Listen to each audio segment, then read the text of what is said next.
Hello friends, আজকে আমি চলে এসেছি একটা নিউ রেসিপি নিয়ে। তো এটা দেখতেই পাচ্ছেন বন্ধুরা, আয়লা মাছ। আপনারা কারা কারা এটাকে আয়লা মাছ বলেন আপনারা কিন্তু আমাকে জানাবেন অবশ্যই কমেন্ট বক্সে। সো এই মাছগুলো খেতে না আমার খুবই ভালো লাগে। আমি আর কোনো মাছ খাই না খাই, এই আয়লা মাছটা খুব বেশি খাই। ইলিশ মাছের থেকেও বেশি প্রিয় এই মাছটা আমার।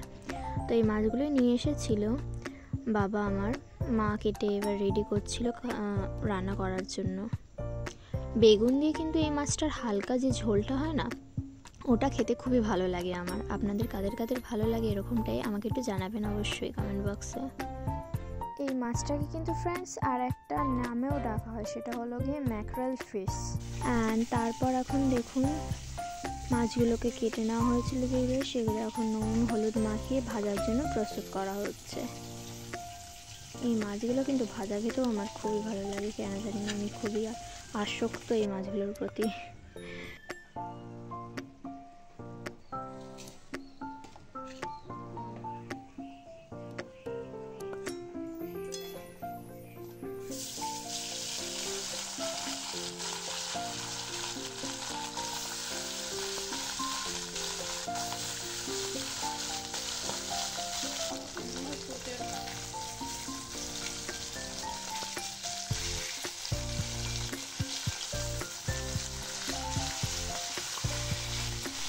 বন্ধুরা, এখানে এই বেগুনগুলো দেখছেন কত ছোট ছোট। এই বেগুনগুলো দেখে আমার এত ভালো লাগলো না, কি বলবো, এত কিউটসা।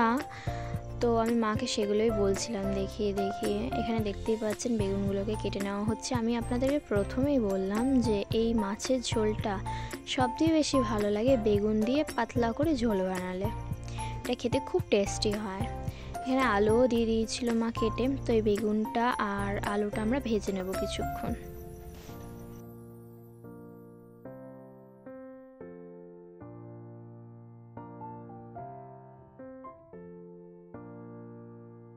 আর এখানে কিন্তু তেলেতে ফোড়ন হিসেবে আমরা জিরে আর তেজপাতা দিয়ে নিয়েছিলাম। তো ফ্রেন্ডস, আমরা এখানে মশলা হিসেবে আর কি যেটা পেস্ট বানিয়েছিলাম ওটা আগে দিয়ে বানিয়ে রেখেছিলাম। কাঁচা লঙ্কা আর ছিল আদা আর জিরে, যেটাকে বলে আর কি green chilli, cumin seeds and garlic paste. তার সাথে আমরা লবণ দিয়ে নিয়েছিলাম আর হলুদ গুঁড়ো দিয়ে নিয়েছিলাম, দিয়ে ভালো মতন মশলাটাকে কষিয়ে নিচ্ছিলাম এই আলুর সাথেই। মশলাটা কষে যাওয়ার পর তাতে কিন্তু আমরা জল দিয়ে নিয়েছিলাম পরিমাণ মতন। জল দেওয়ার পর তাতে যে ভেজে রাখা বেগুনটা ছিল সেই বেগুনটা দিয়ে মাছগুলো যেটা ছিল মাছগুলো ভেজে রাখা সেটা দিয়ে নিয়েছিলাম, দিয়ে কিছুক্ষণ ফুটিয়ে তাতে আমরা ধনেপাতা দিয়ে দিয়েছিলাম কুচি করে কিছুটা, যাতে করে একটু ভালো একটা সেন্ট আসে, সেই কারণেই দেওয়া ধনেপাতা কুচিটা।